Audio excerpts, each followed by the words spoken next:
Vamos a convocar ahora al ingeniero Juan Pablo Russi, que es asesor privado, y se va a hacer referencia a las claves para mejorar la rentabilidad en sistemas ganaderos. Juan Pablo, tiempo. Hola, hola, ¿me escuchan? Bueno, acá las luces son terribles, encandilan, así que no veo nada, así que voy a asumir que están todos despiertos. Bueno, me toca hablar de rentabilidad en un contexto áspero, así que lo que voy a tratar de hacer es romperles un poco la cabeza. Yo vengo de la industria también. Y en general en la industria lo que hacemos es tratar de lanzar productos que ya estén en el mercado, que estén vendidos antes de producirlos. Así que en realidad lo más importante para mí es tratar de contextualizar el negocio y charlar un poquito de las particularidades que tiene el negocio en el que estamos. Sobre todo, ¿cómo se llama? Tratar de instrumentar o armar un sistema, o sea, el sistema comercial antes del sistema ganadero. Por supuesto que la tierra tiene mucho que ver y el potencial lo pone la misma, ¿no? O sea, hasta dónde puedo cargar el campo, hasta dónde puedo producir o hasta dónde me puedo integrar, ¿no? Pero a mí me parece que es súper interesante enfocar los modelos ganaderos empezando por la parte comercial. Acá. Entonces, básicamente, si vemos el negocio ganadero, sabemos que es bien estacional. Esta diapositiva la mostramos casi todos, pero bueno, esto es el número índice que está en el eje de las Y y los meses del año. El número índice, cuando es 0, significa que yo compro terneros o vendo terneros por debajo, o sea, es -5, es por debajo del promedio de ese año, tomando en cuenta 10 años, ¿no? Cuando el número índice está por arriba, ¿verdad?, del 0, por ejemplo, en el mes de octubre, allá donde dice casi es un 7,5%, quiere decir que yo o compro o vendo 7,5% más que el promedio. Se utiliza número índice para poder... ahora está más fuerte. Se utiliza el número índice para poder, ¿cómo se llama?, homogeneizar los datos, para que puedan ser estadísticamente significativos o estadísticamente analizables. Y ahí está. Y lo que se puede observar en este gráfico es que en la primera parte del año yo compro o vendo terneros mucho más baratos que el promedio. Y la última parte del año, a partir de septiembre, vendo terneros o compro terneros mucho más caros que el promedio. Esto es muy importante tener en cuenta porque lo que define el negocio es la compra del ternero, sobre todo en feedlot, ¿no? O la venta del ternero en la cría. Entonces, en los sistemas, si yo quiero armar algo más comercial, tengo que ver de qué forma, si soy feedlotero o comprador de terneros, armo el negocio para comprar y vender la primera parte del año, y si soy criador o recriador, trato de salir en la segunda parte del año, ¿no? Ahora bien, esta es la venta de animales, ¿verdad? Lo mismo, número índice 0, uno vende al promedio del año. Cuando uno va a -10 o -5, está vendiendo un 5% menos que el precio promedio del año. Fíjense que en la venta no hay una variación demasiado importante, ¿verdad? O sea, no hay distintas letras, quiere decir que estadísticamente no es significativa la diferencia que marcan los puntos. Entonces, si yo tengo una compra que es mejor en la primera parte del año, o los terneros tienen un precio mayor la segunda parte del año que la primera, y la venta es más o menos similar, si yo me quiero mantener en el negocio y compro y vendo, la verdad que trato de hacerlo el primer semestre del año. Ahora, si yo pretendo realizar el negocio, bueno, lo puedo hacer en cualquier parte del año, pero lo más probable es que yo, si termino saliendo en noviembre, diciembre con animales gordos, no quiera volver a comprar porque estoy comprando terneros más caros. Otra cosa que define, aparte de la estacionalidad, es dónde está la hacienda y dónde está la comida en Argentina. Eso es más o menos la concentración o la densidad de ganado bovino. Fíjense, lo más colorado, lo más naranja es la provincia de Buenos Aires, Entre Ríos, bueno, todo lo que es el centro, la pampa húmeda, ¿verdad? Ahora bien, ¿a dónde está el maíz? Más o menos en la misma zona, ¿verdad? ¿Y a dónde están las plantas de gluten feed y burlanda? Fíjense que hacen un arco alrededor de Buenos Aires. Yo soy de la provincia de Buenos Aires, soy de General Villegas, o sea, vivo en General Villegas, y nosotros, cuando yo empecé a trabajar en el año 94, 95, traíamos terneros del norte, y traíamos de Corrientes, algo de Entre Ríos, unos Hereford lindos de Entre Ríos, para engordar.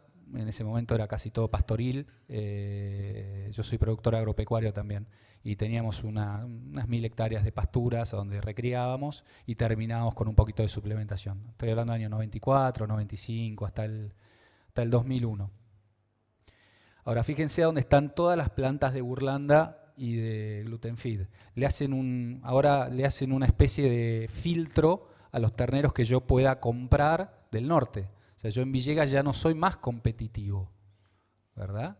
Yo ya no soy, porque la gente que accede al gluten feed o accede a la burlanda es mucho más competitiva que yo, porque gasta aproximadamente unos 300 pesos menos, 400 pesos menos para alimentar los animales, estando cerca de esas fábricas, ¿no? Entonces, uno no solo tiene que tomar en cuenta la estacionalidad, sino también tiene que tomar en cuenta dónde está la comida y cómo llega la comida a los animales y cómo uno la compra, ¿no? La tercera pata es que nuestro negocio, cuando uno se empieza a escalar, es un negocio de escala, ¿no? Fíjense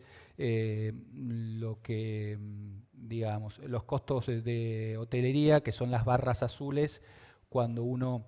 Las últimas barras, cuando uno va de tener 2.000 animales de capacidad, que son 40 centavos de dólar, a tener 10.000 animales de capacidad, que son 29 centavos de dólar, ¿verdad?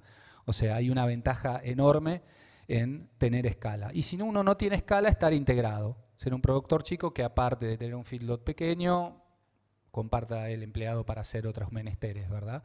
Pero si yo quiero armar un feedlot para 500 animales y realmente cumplir con todas las regulaciones, es muy difícil que como feedlotero gane plata, ¿verdad? Porque es muy caro, ¿no? Por último, nuestro negocio no es un negocio de promedios. Generalmente cuando uno evalúa un negocio agrícola, bueno, hace el promedio del maíz, se fija cómo va a estar la pizarra y arma una especie de margen bruto, puede vender futuro. Nuestro negocio ganadero es un negocio de ventajas competitivas, básicamente. Y las ventajas competitivas se refieren a lo que les acabo de decir. ¿A dónde está la comida? ¿A dónde están los terneros? Básicamente. Y cómo yo aprovecho esas ventajas para poder hacer el negocio. Cuando compro y cuando vendo. Entonces, este es un gráfico que muestra los márgenes brutos del año 2000 al 2017 de vaquillonas de 180 a 300 kilos, comprando el maíz y comprando el animal, ¿no? O sea, ninguna ventaja en ese sentido. Fíjense que la mayoría de las columnas van para abajo, ¿verdad? Entonces dice, pero ¿quién hace ese negocio? Bueno, los tipos que hacen el negocio, a menos que seas un frigorífico, son los tipos que tienen maíz propio y terneras o propias o al lado de donde están, o sea, con gastos comerciales muy pequeños. Y ahí se puede ver básicamente que a partir del 2010 generalmente casi todos los años son positivos, ¿no? Entonces, si yo quiero encarar un negocio de tan corto plazo, con tan pocos kilos en el corral, en realidad primero tengo que ver qué ventajas tengo y después hacerlo, ¿verdad? Entonces, si nosotros trazamos una estrategia comercial primero y después hacemos un diseño productivo, en realidad lo que estamos tratando de hacer es salir de la incertidumbre del precio al cual yo voy a vender el animal. Por supuesto, no es lo mismo que comprar un futuro de maíz o de soja, ¿no? No es así. Pero los últimos 10 años, desde el 2009 hasta ahora, tomo del 2009 porque del 2009 hasta ahora la carne fue de $1, o sea, fue de 50 centavos de dólar, 80 centavos de dólar a $1 y hacia arriba, hasta $2.60, ¿no? Que fue el 2015. Entonces, empiezo a contar desde ahí porque es relativamente parecido, ¿no? Entonces, diseñar comercialmente la estrategia es lo más importante, saber cuándo comprar y vender y después qué ventajas competitivas yo tengo y cómo me afectan los costos comerciales. Y una vez que sé eso, empiezo con la parte productiva, a donde voy a ir ahora. Lo que voy a hacer ahora es tratar de describir 3 estamentos de producción que se hacen en la Argentina. Uno es cría, el otro es ciclo completo y lo tercero es invernada y feedlot, ¿no? Los números son bastante, o sea, es bastante ardua la presentación, voy a tratar de hacerla rápida, ¿no?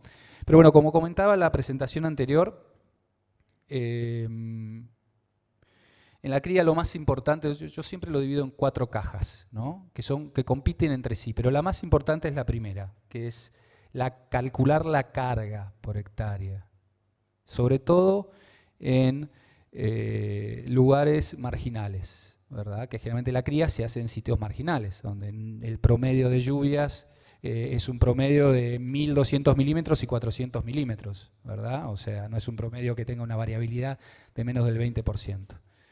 Entonces, si ajustamos la carga, y ahí para mí lo más importante de ajustar la carga es tratar de tener la carga que debamos tener para que la vaca destete un ternero de entre 150 y 160 kilos. ¿Por qué? Porque cuando las papas queman, en vez de subir a un rastrojo de maíz o vender vacas, yo desteto precozmente los animales, ¿no? Como estrategia productiva, pero no como sistema de producción, sino como estrategia fusible. Entonces, lo que voy a tratar de hacer, como comentaba en la presentación anterior, es ajustar el sistema para que la vaca siempre esté tranquila en su lugar y no andar moviéndola para que se suban a otros lados que no quiero. Por ejemplo, en nuestra zona, generalmente cuando llueve menos y estoy muy cargado, terminan comiendo rastrojo de maíz, que es lo que no quería, ¿no? Es la categoría más inflexible de todas. Con respecto al resto de las categorías, siempre compiten por la alimentación.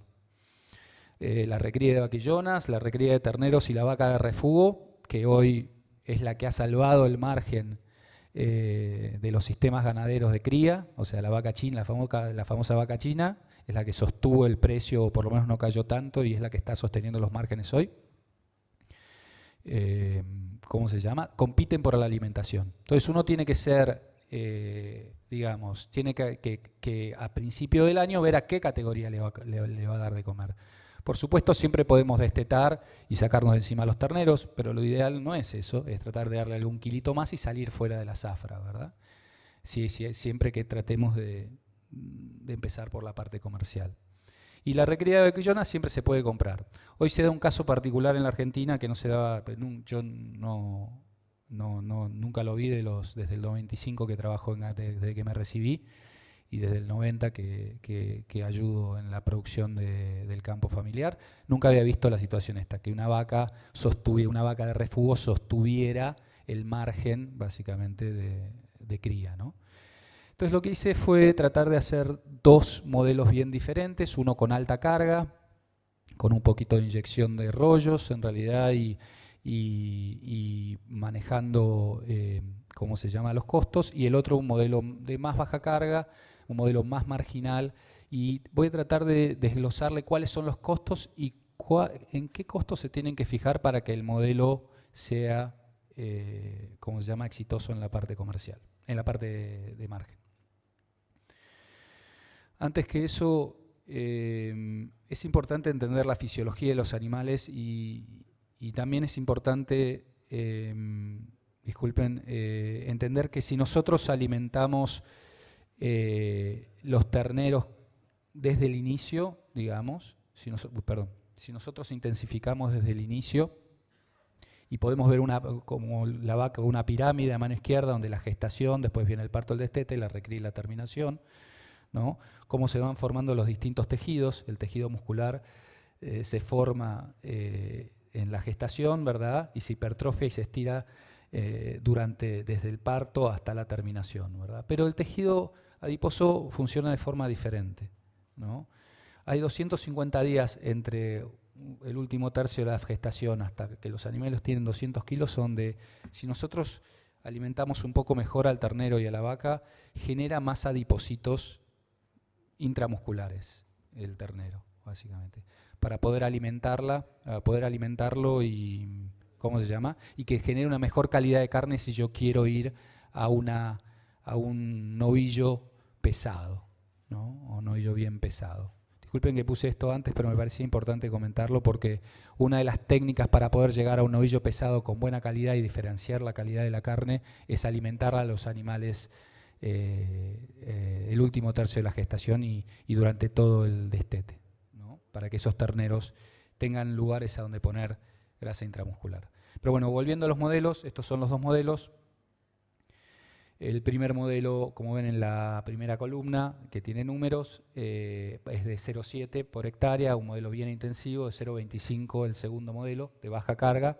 La receptividad es 1,4 vientres por hectárea y el de baja carga de 1,4 hectáreas por vientre y el de baja carga de 4 hectáreas por vientre. Se desteta el 85% en el de alta carga y el 75% en el de baja. Las vaquillones de reposición son 20% cada uno, 17 las de refugo, 4% de toros y 1% de todo de refugo. El primer modelo utiliza 50% de campo natural, 50% de pasturas, 3,5% de verdeo de invierno y verano y 0,5 rollos por vaca, es más intensivo, ¿verdad? El segundo modelo es solo campo natural. Primero, la producción de carne. Lo que más llama la atención de la producción de carne es que las vacas, fíjense el cuadro, el pie chart, el gráfico de torta abajo, en producción de carne, si nosotros vendemos vacas de 420 kilos, se lleva el 38% de los kilos producidos, que es un montón. Uno generalmente no le da mucha importancia a las vacas de refugo. Pero si uno hace el cálculo, digamos, entre el 38% en el modelo de alta carga y en el de baja carga el 42%, fíjense directamente abajo en las tortas, es responsable la vaca de refugo de la producción de carne. Por supuesto está los terneros, el 38% o el 37%, depende del modelo, y las terneras, que es más o menos el 28%, ¿no? Pero en términos de producción, uno generalmente no le da tanta importancia y realmente son muy importantes. Y es lo que hoy están sosteniendo los márgenes. ¿Por qué? Porque básicamente, fíjense los precios, estos son los precios en dólares corrientes desde el 2009 al 2019, de ternero, que está en rojo, y de vaca, que está en azul. Fíjense, el pico lo hace en el 2015 con $2,78 el ternero y 1,44 la vaca, y fíjense la magnitud del retroceso del ternero. Se va de 2,78 a 1,48, pero sin embargo la vaca retrocede, por supuesto, pero no en tamaña magnitud, ¿verdad?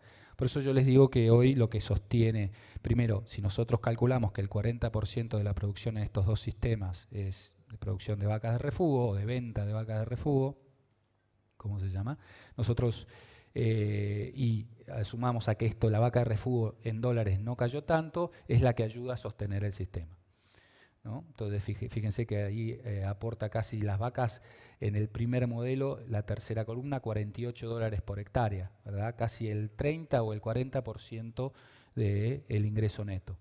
El modelo 2 aporta $17 por hectárea, casi la misma cantidad de lo que aportan los terneros, modelo 2, tercera fila, ¿no? Lo pueden observar abajo, fíjense que los terneros en la torta aportan el 45% del ingreso neto y las vacas casi el 33%, que es muchísimo. Eso no se daba, nunca se dio, de hecho, ¿no? Generalmente los terneros aportan el 70% del ingreso neto, de la facturación, digamos, ¿no? Entonces, si vamos directamente a los gastos comerciales, fíjense una cosa, fíjense cómo funcionan en los dos sistemas los gastos comerciales, que es en las tortas abajo, la parte azul. Fíjense que en el modelo que factura poco, los gastos comerciales son casi el 38% de lo que yo invierto, ¿no? Es mucha plata, es mucha plata. Es mucha plata.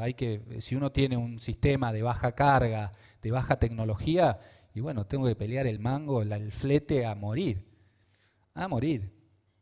Ustedes preguntan la clave de la rentabilidad en ese sistema y claramente es manejar los costos comerciales, ¿no?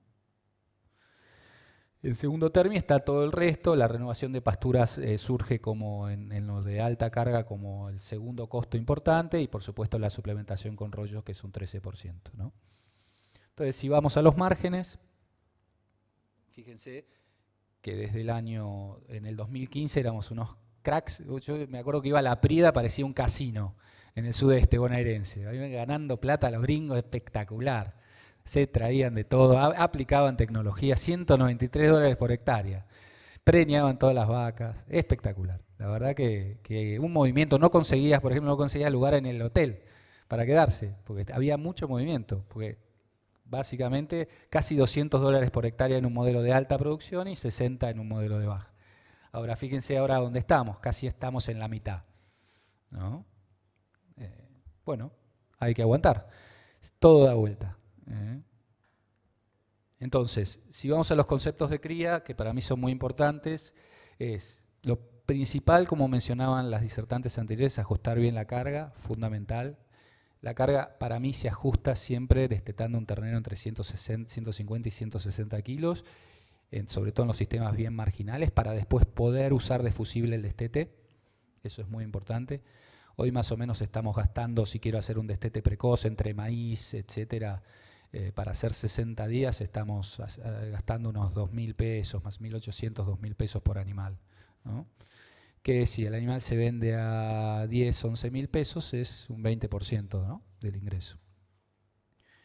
Después, lo segundo es evaluar las categorías que conviene alimentar, y eso dependerá del año, ¿no? Uno traza un sistema, pero dependerá del año. Hoy, por ejemplo, la vaca de refugio es una categoría para alimentar.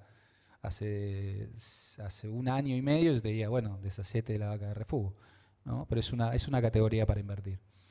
Si se va, una cosa que no mencioné de la vaca de refugio, es muy importante considerar los impuestos, ¿no?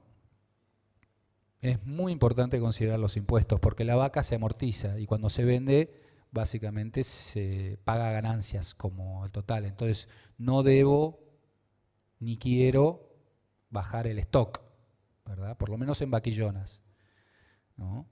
Es muy importante ese concepto y consultarlo con el contador, ¿no? Pero una vez que yo no, digamos, no, lo importante es bajar el stock, o sea, deshacerse de la vaca de refugio que no se preñe, pero lo otro importante es tener vaquillona como para poder empezar a amortizar el mismo bien y no pagar ganancias, ¿no? Ese concepto es súper importante. Quiero que se lo guarden.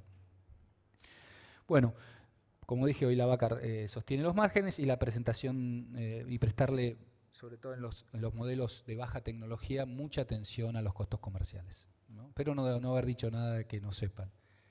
Bien, si vamos al ciclo completo, a mi entender es el más estable de todas las producciones. Tiene muchos zafes. Lo que tiene el ciclo completo es que yo puedo ver los terneros, o puedo venderlos como terneros, puedo venderlos como terneros recriados, o puedo ir a terminación, ¿verdad?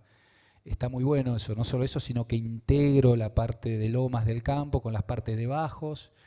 Yo creo que es y sobre todo cuando los precios de la hacienda no son tan buenos, la variabilidad es bien baja y se sostiene el margen, ¿no?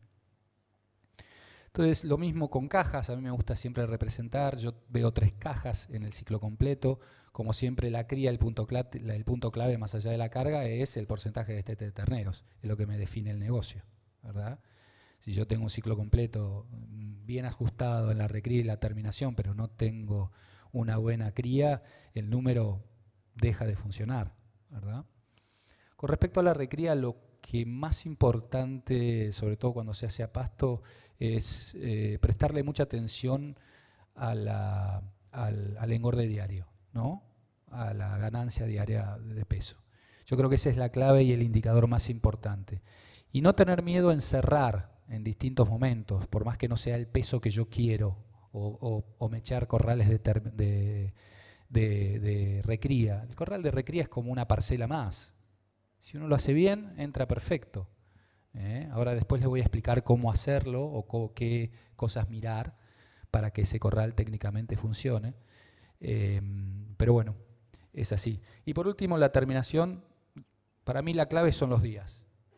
y los días de terminación nos lo dan qué tan bueno ha sido el engorde en recría, ¿verdad? Si tomamos condición corporal de 1 a 9 y yo hago entrar animales a la terminación 4,5 a 4, básicamente tardan 120 días en terminarse. Si yo de 1 a 9 hago entrar animales de 5 a 5,5 de condición corporal, que después vamos a ver unas fotos, la terminación son 90 días. Entonces, la eficiencia generalmente no cambia, pero 30 días de corral más, en general, atentan contra el negocio, ¿no? Y el presupuesto. Entonces es muy importante prestarle atención a eso.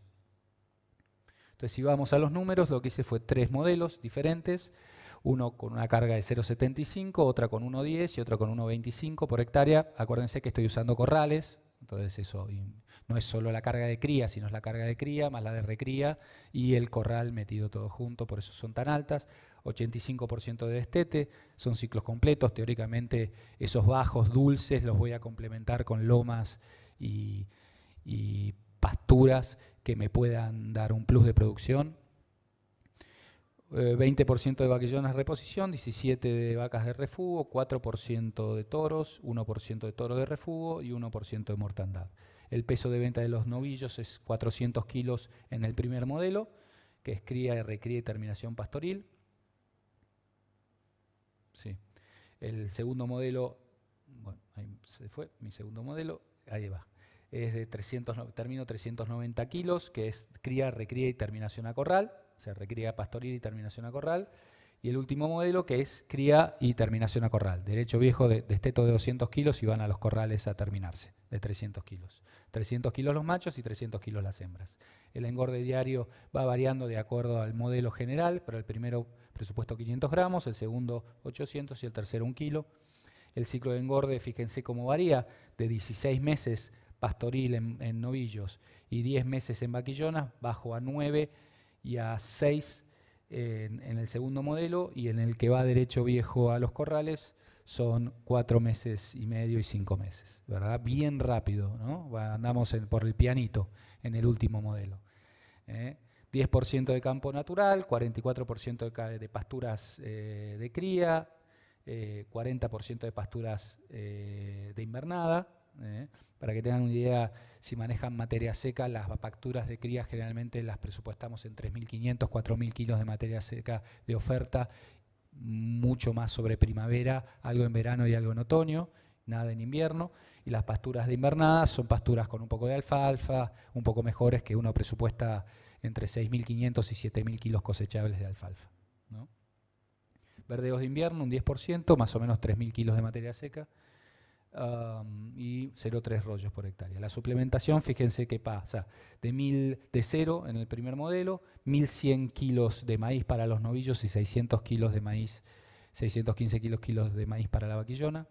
Y el segundo modelo, 940 kilos de maíz y 615 kilos de maíz para la vaquillona. Eso son la producción de carne. Si se acuerdan, en la cría más intensiva estábamos hablando de 120 kilos, una cosa así. Acá estamos hablando de 229 kilos, 332 kilos y 377 kilos por hectárea. Fíjense que es bastante parejo, sobre todo al revés que el sistema de producción de vaca. Acá la vaca de refugo casi no tiene influencia, o sea, tiene influencia parecida a la vaquillona. Lo que hace que el sistema facture o produzca son las recrías de los novillos, ¿verdad?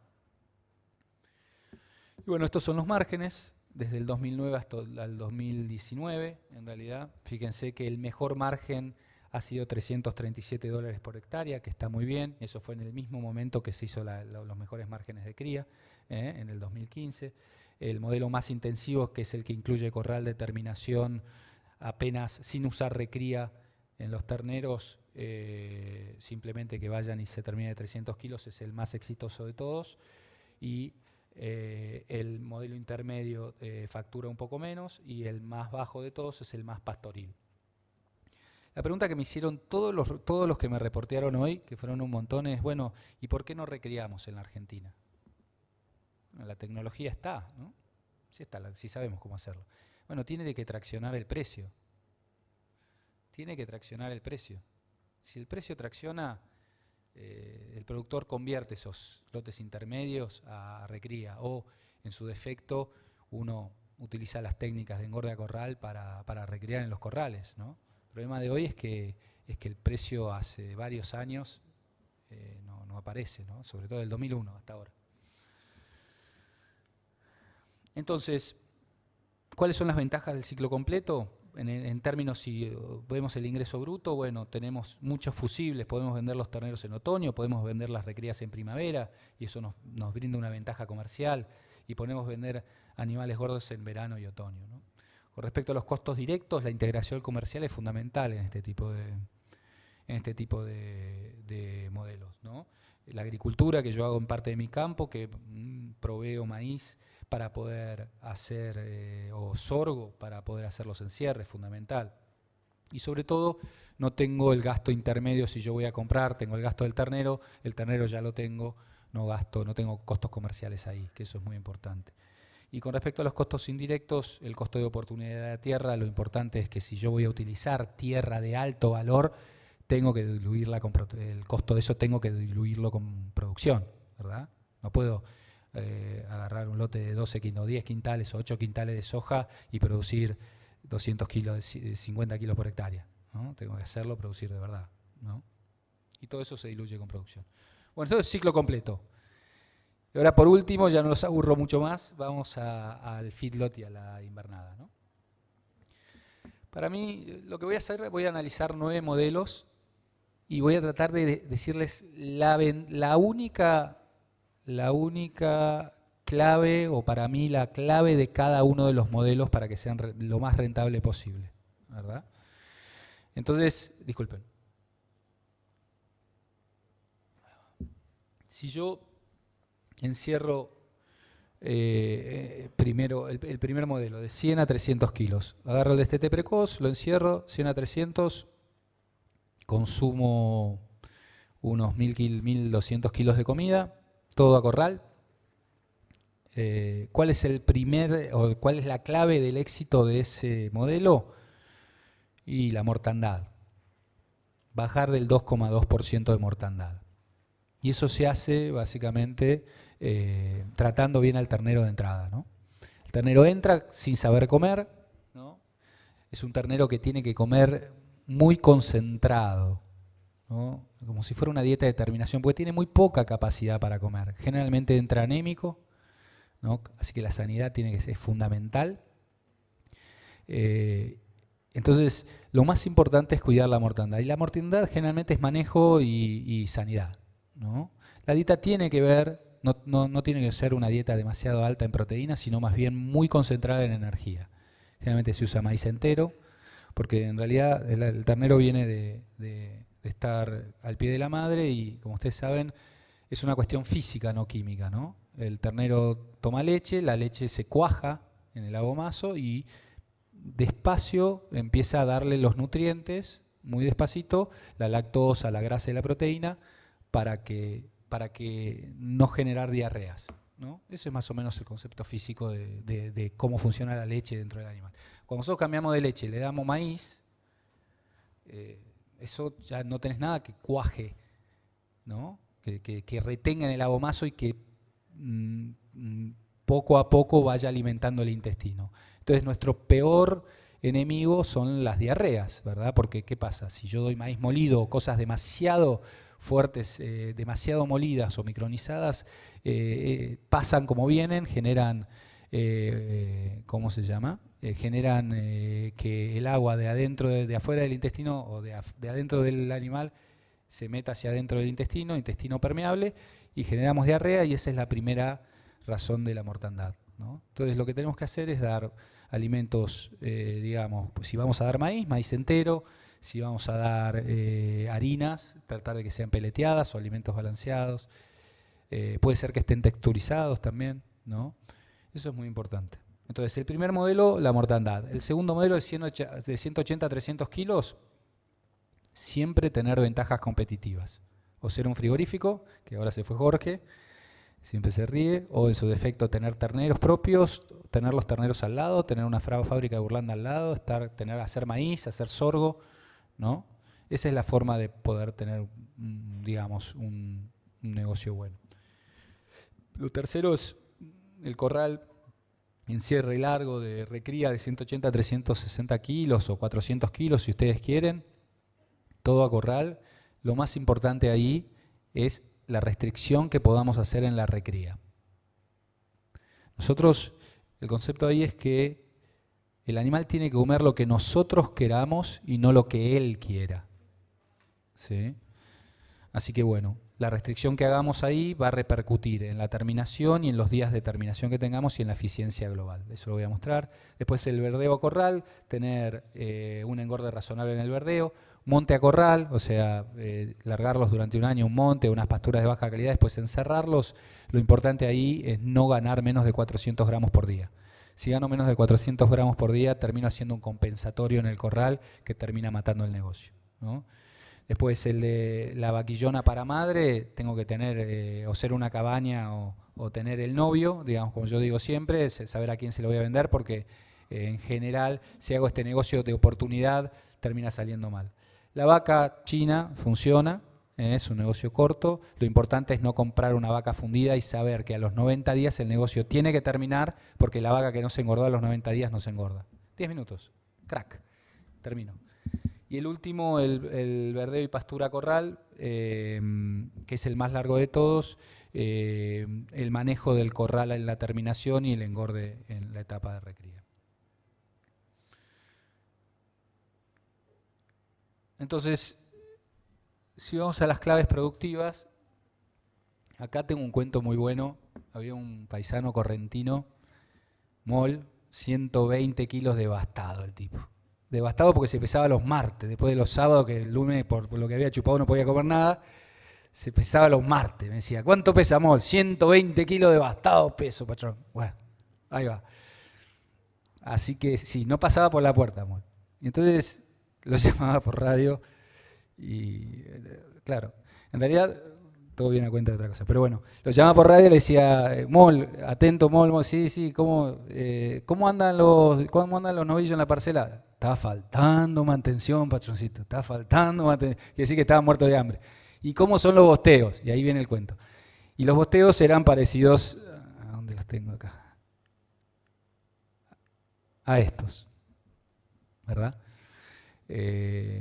Lo más importante con nosotros estamos asignando forraje más allá del porcentaje del peso vivo, es cómo están, cuánta fibra tienen esas pasturas y cómo son los bosteos.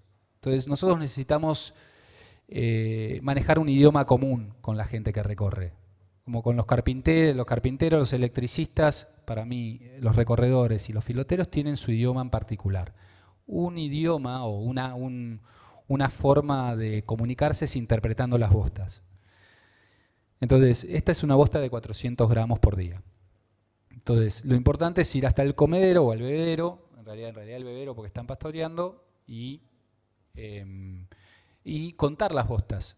Entonces, si yo tengo más del 30% de bostas así anilladas, quiere decir que el animal está comiendo mucha fibra, ¿no? Que anilla mucho, o sea, que le cuesta mucho digerir, eso quiere decir engordes de 400 gramos.